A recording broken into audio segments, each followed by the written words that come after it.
originally was going to be a geology major. That was like what I'd wanted my whole life. I was the kid who like licked rocks, played in mud. My parents were always having to wash my hands. They would always accidentally leave me behind on a hike because I was like digging in the dirt. So I came here to be a geology major because it was like the best geology program in the country.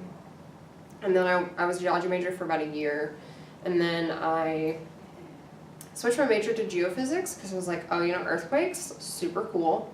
I mean, not, when they happen, but studying them is really cool.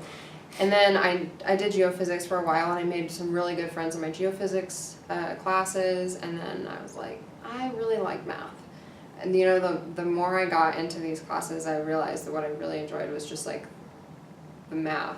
And like when I took AEM, because it was a required class for geophysics majors, I was like, this is the coolest thing in the world. And then I took partial differential equations, and I was like, I'm done. I'm changing my major. I'm done. And then I wasn't done because then I took intro to statistics, and then I was like, okay, now I'm really done because if I don't stick with this one, I can't graduate in 4 years. So I changed my major 3 times, but I still graduated in 4 years. I know it had nothing to do with why I came here, but I still got a really great education, and I don't regret any of it. Not one bit. Mm-hmm. Growing up in Colorado, out of all the schools, it was between CU and Mines, and Mines was the better school on paper. It was also cheaper at that point in time because CU was like, oh, we'll give you like a couple, maybe like $1,000 scholarship for going, and Mines was like, yeah, we'll pay like $5,000 for you. Here you go, enjoy. And so the opportunity that Mines offered was a little bit too good to pass up.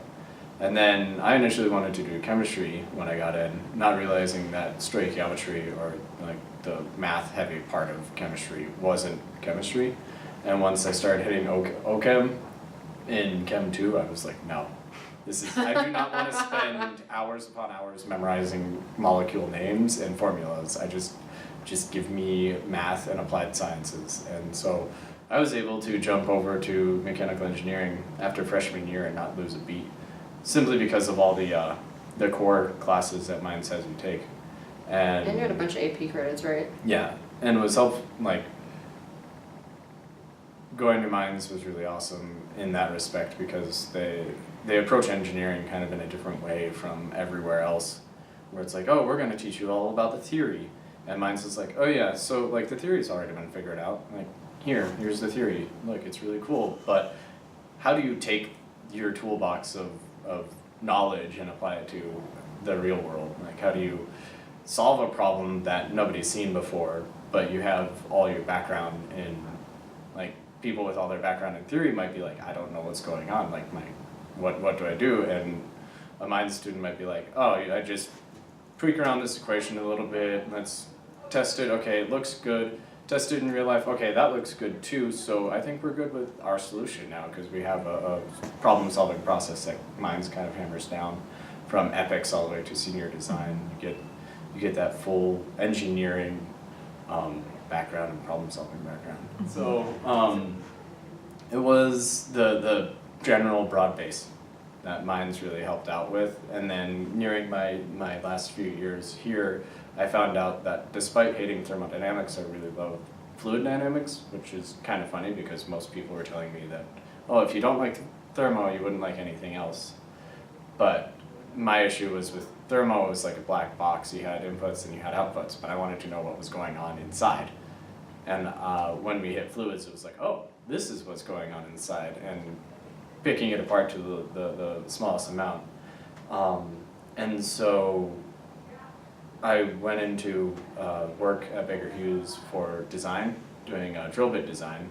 And so Epics helped out a lot with that, and having like some sort of a drafting background and understanding dimensioning and tolerances and all that was really helpful because I felt like I was a leg up on a lot of other people who were just kind of starting out and trying to figure out how things were done, or how we did drawings and how design worked.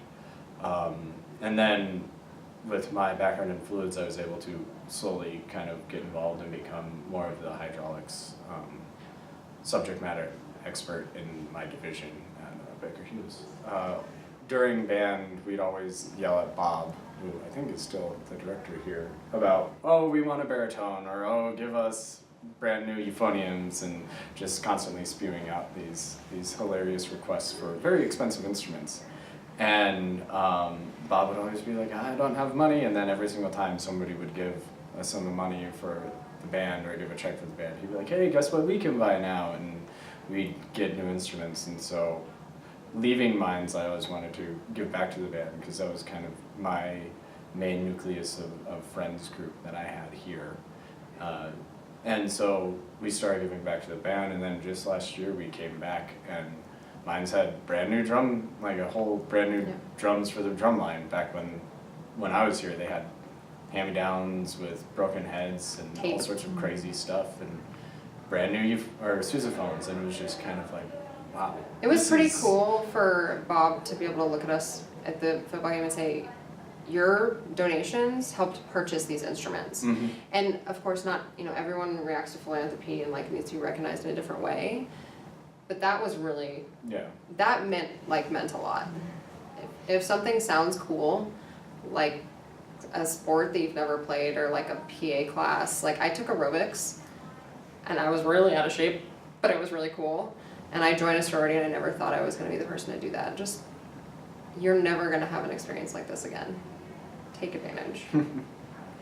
I think it may suck and it may be tough and you may have late nights studying or crunching or anything like that, but everybody else is working through it too, and Minds is probably one of the best support groups in its own right, because you can walk up to a friend of yours and be like, man, I'm really struggling with this, and your friend was like, oh, I took that last semester and I kind of know what you're dealing with, here, let's help out.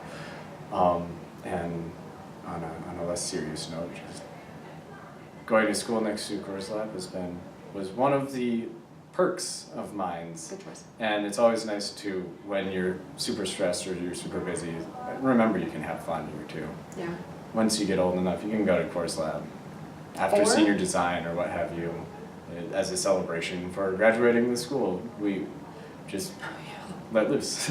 Or you can go like sledding, take a break from studying. Hiking, running, what have you. Minds is probably in a perfect location for being such a tough, well, not terrible, but tough school. Wonderfully difficult. And so it may be hard class-wise and coursework-wise, but you have a lot of ways that you can get out and get away from it too. Yeah.